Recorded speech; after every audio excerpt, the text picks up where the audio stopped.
Los tiempos cambian, la verdad no. Buenos días amigos, bienvenidos a La Noticia al Día en La Noticia Perú, el canal digital del diario La Noticia. Yo soy Carlos Rivero y los invito a que nos acompañen en una entrevista con el abogado penalista Erasmo Reina para hablar sobre el Ministerio Público. Pero antes vamos a revisar los titulares de nuestra portada del día de hoy. Ministerio Público se ha convertido en arma política. Víctor García Toma, expresidente del Tribunal Constitucional, señala que a puertas del proceso electoral se necesita una Fiscalía de la Nación totalmente neutral.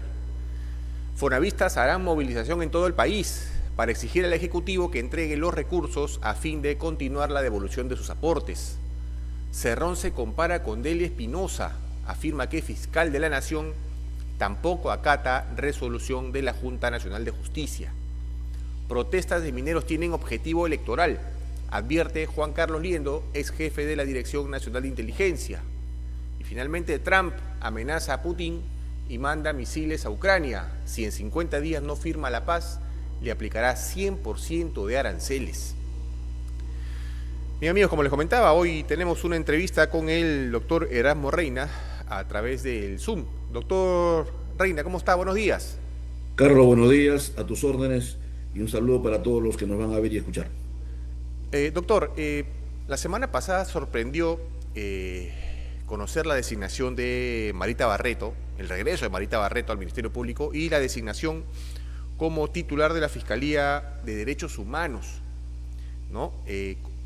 ¿Cómo evalúa usted esta designación? Bueno, es como poner al gato de despensero. Creo que es un tremendo error. Y en verdad esto debe llamar la atención de los periodistas, de los gremios, el Colegio de Periodistas, porque no puede ser que, de acuerdo a la norma, a la resolución de la Fiscalía de la Nación del año 2023, Carlos, que estableció las competencias de esta Fiscalía especializada supranacional, se ponga a una persona que ha perseguido periodistas. Y una de las competencias, Carlos, de la Fiscalía esta es defender a periodistas frente a una serie de graves delitos. Entonces, ¿cómo puedes poner a desempeñar una función a la señora Marita Barreto cuando ella es la que acusó como organización criminal, introdujo una investigación preparatoria, mejor dicho, a 2 periodistas o colaboradores de Expreso? Y que hoy por hoy sabemos, Carlos, no solamente ha denunciado a unos periodistas de Huila, sino además de Frecuencia Latina. Entonces, ¿cómo puedes poner a una fiscal que ha utilizado el cargo nada más y nada menos para involucrar en actividades gravísimas de delitos penados con penas altísimas y con prisión? Yo creo que ese es un desatino y la verdad es que debería llamar la atención a los gremios periodísticos para protestar por esta designación. Y añado,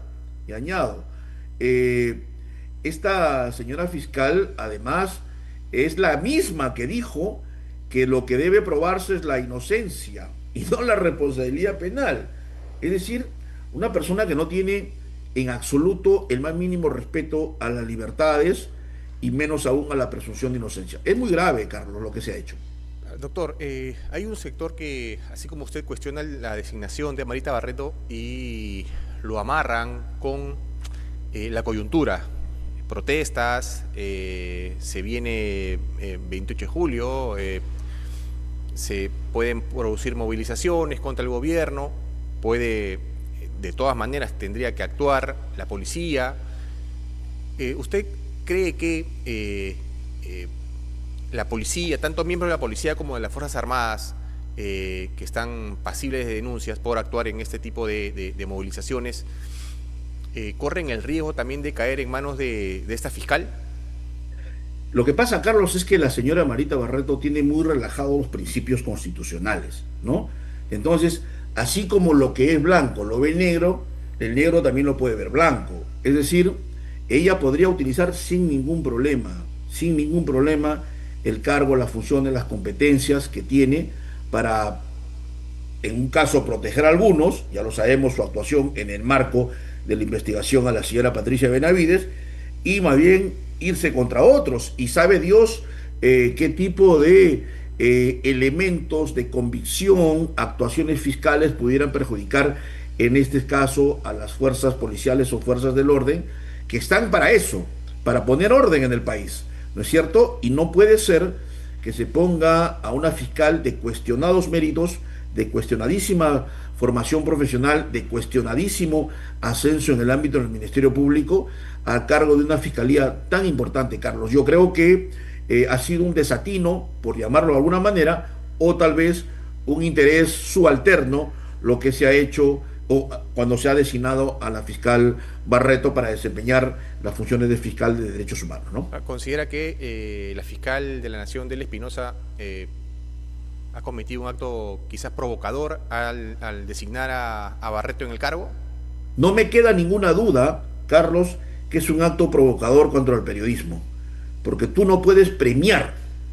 La designación de Marita Barreto es un acto provocador de la fiscal de la Nación, porque tú no puedes premiar a una fiscal que ha perseguido abusivamente a periodistas como fiscal de derechos humanos. Uno de los principales derechos humanos en este país, Carlos, además de la vida, es la libertad. La libertad y la libertad de expresión, la libertad de prensa. Y lo que ha hecho Marita Barreto en los últimos meses y años es perseguir periodistas. No puede habérsele dado este cargo tan importante, Carlos. Claro, y el sector también corre el riesgo, dado que estamos entrando en un año casi electoral, ¿no? Ya se habla de alianzas y de todas maneras en el Ministerio Público van a caer denuncias sobre candidatos, revelaciones quizás.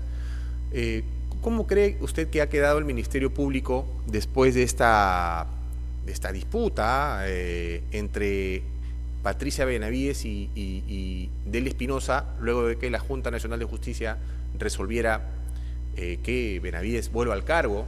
Finalmente esto no se dio. ¿Cómo ha quedado el Ministerio Público? ¿Más golpeado aún? Es una exigencia nacional, Carlos.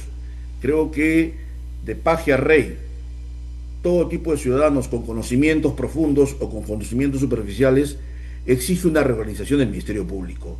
Para nadie es un secreto que el Ministerio Público se convirtió desde hace algunos años en un instrumento político para perseguir adversarios.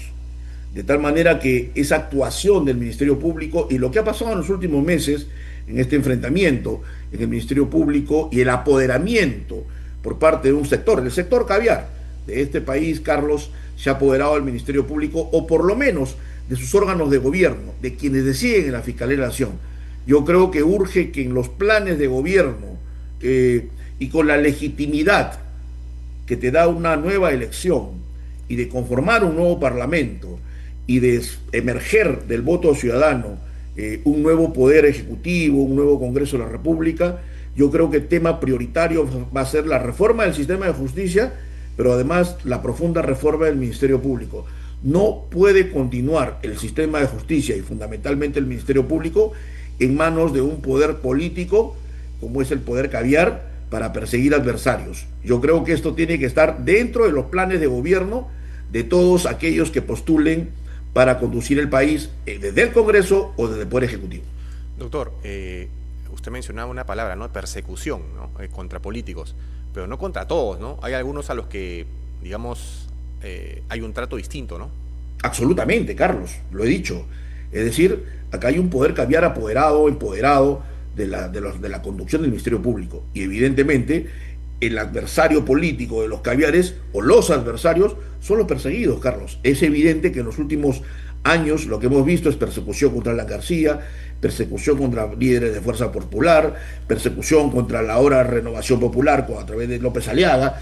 Es decir, todos aquellos que no sean o no seamos afines al poder caviar, que se ha empoderado del Ministerio Público, ya sabemos con qué tipo de organización civil, entre comillas, como es el caso del IDL, evidentemente pues todos van a ser perseguidos cuando levanten la cabeza y pretendan desarrollar algún tipo de crítica contra ellos, ¿no? Entonces yo creo que, como bien lo has dicho, y esto además es una verdad de perogrullo, acá hay una persecución contra adversarios políticos del poder caviar. A eso se ha dedicado la Fiscalía en los últimos años. Uno de los casos más llamativos sobre este trato distinto, sin duda, es para muchos especialistas, es el caso de Susana Villarán, ¿no? El proceso apunta a empezar en septiembre. A todas luces, se podría hallar responsable o culpable a Susana Villarán. En medio de este proceso se ha producido una muerte, ¿no?, de un ex gerente municipal. ¿Usted considera que esta muerte es casualidad o digamos que hay algo más detrás de esto? Mira, hay que describir muy bien la figura. El señor Castro estaba en un proceso de colaboración eficaz durante años, Carlos. ¿Qué sucedió? ¿Por qué no se aceptó esta colaboración y se aprobó a través de la correspondiente resolución judicial? Si se hubiera producido eso, hay que indicarle a los que nos escuchan, era evidente que teníamos una prueba contundente contra Susana Villarán, para hablarlo en claro. Eso ya no es posible, porque no solamente no es colaborador eficaz, sino que, por lo que sabemos, sus declaraciones no han ingresado al expediente judicial. En consecuencia, las declaraciones que él pudo haber efectuado en el transcurso de la investigación adquieren una relatividad que evidentemente no va a tener la carga probatoria que hubiera tenido una colaboración eficaz. Y en medio de eso, como bien describes, se produce, creo yo, el homicidio del señor Castro.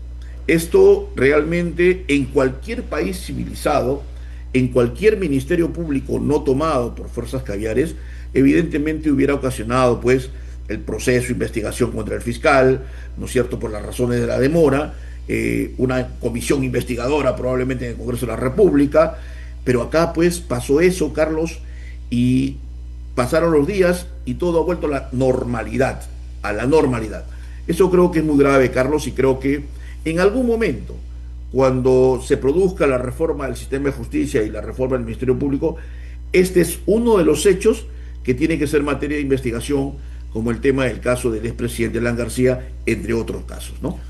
Doctor, entiendo que las declaraciones que ha dado José Miguel Castro en este proceso van a ser, pueden ser tomadas en cuenta al inicio del juicio, o no van a tener el peso relevante.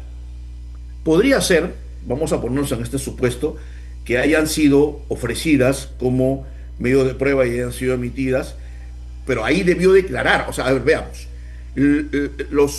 La prueba madre, la principal prueba en un juicio oral, evidentemente es la de los órganos llamados testigos, ¿no es cierto? Entonces, si no hay esta declaración ya de los testigos, podría darse una lectura de declaración. Pero evidentemente, Carlos, pues eso adquiere una relatividad, en verdad, y calidad probatoria muy, muy ínfima, ¿no? Porque claramente en el debate, en la dialéctica de los interrogatorios, contrainterrogatorios, es cuando se puede obtener la verdad extraída de los órganos de prueba, que en este caso el testigo Castro ya no está. Claro. Y si a ello le sumas, Carlos, que no se ha producido la colaboración eficaz, que hubiera sí sido un medio de prueba clarísimo en el juicio oral, pues tenemos pues de que prácticamente se ha desvanecido una de las principales pruebas en contra de Susana Villarán. Y eso solo sucede porque hay fiscales interesados que no avance este proceso contra la señora Susana Villarán, ¿no? Doctor, y para ir terminando, el caso de Keiko Fujimori también avanza, ¿no? Ya tiene varios años en esto, por el caso Cócteles, y se vuelve a presentar la denuncia de parte de la Fiscalía ante el Poder Judicial, y la vuelve a presentar el fiscal José Domingo Pérez, ¿no? ¿Usted considera que después de haberle devuelto tantas veces la investigación para correcciones y que haya regresado a una etapa casi inicial o intermedia, José Domingo Pérez debía haberse apartado del caso? Yo soy de la idea que José Domingo Pérez ya no debería ejercer el cargo de fiscal. Me queda claro que la negligencia y todos los actos que se han ido denunciando a lo largo del tiempo, incluidos los actos de investigación que él mismo, en las que él mismo se encuentra, yo creo que él ya no debería ser fiscal. Pero adicionalmente, Este señor, en ese proceso, en esa investigación, su trabajo ha quedado por los suelos. Ha sido cuestionado por el más alto tribunal de defensa de la constitucionalidad y las libertades en el país, el Tribunal Constitucional. Pero además ha sido cuestionado por los jueces que iban a llevar adelante el proceso contra la señora Keiko Fujimori y otros. Pero además, no solo es Carlos que él haya vuelto a acusar a la señora Keiko, sino que además lo hizo, lo hemos sabido, sin tener la carpeta o el expediente a la mano, porque él formula la acusación antes que el juez, el nuevo juez, declarara la nulidad del anterior, del autoenjuiciamiento y regresara todo a la etapa para que él formulara la acusación. Es decir, si él no tenía los documentos, el expediente, para que entiendan los que nos ven y escuchan, si él no tenía la documentación, ¿cómo es que presenta este tipo de acusación cuando ni siquiera debía haberlo hecho? Eso lo haces, pues, Carlos, cuando sabes que tienes un poder que te apoya, un poder que te sostiene, que es finalmente el poder del que estamos hablando hace mucho rato, ¿no? Entonces, por eso es que este señor hace lo que le da la gana, ¿no? Bien, doctor, queremos agradecer la entrevista. Bueno, importante conocer un poquito más desde otros puntos de vista la situación del Ministerio Público. Que tenga buen día, muchas gracias. Gracias, Carlos, buenos días.